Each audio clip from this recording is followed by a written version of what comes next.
जोहार छत्तीसगढ़, जोहार छत्तीसगढ़िया। छत्तीसगढ़ के गौरव, छत्तीसगढ़ के मान सम्मान और स्वाभिमान, पुरखा मन के पहचान ला बचाए बर छत्तीसगढ़ महतारी के आह्वान ला सुनव, ओकर पुकार ला गुनव। जर जंगल जमीन ला लूटे ले बचाए बर आगू आव। केंद्र सरकार और राज्य सरकार के शोषणकारी और दमनकारी नीति ले छत्तीसगढ़ महतारी ला बचावो। जागो छत्तीसगढ़िया, जागो, आगू आवो। जागो रे, जागो रे, जागो रे, जागो रे,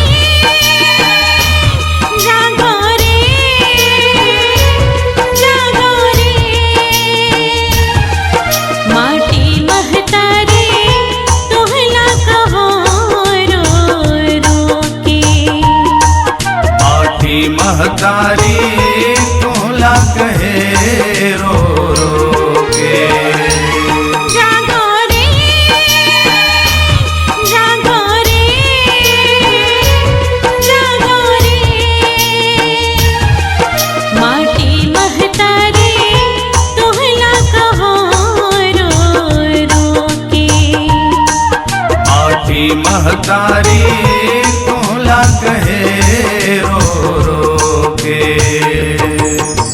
छत्तीसगढ़ महतारी के पुकार, मोर महतारी के पुकार, मोर माटी के पुकार।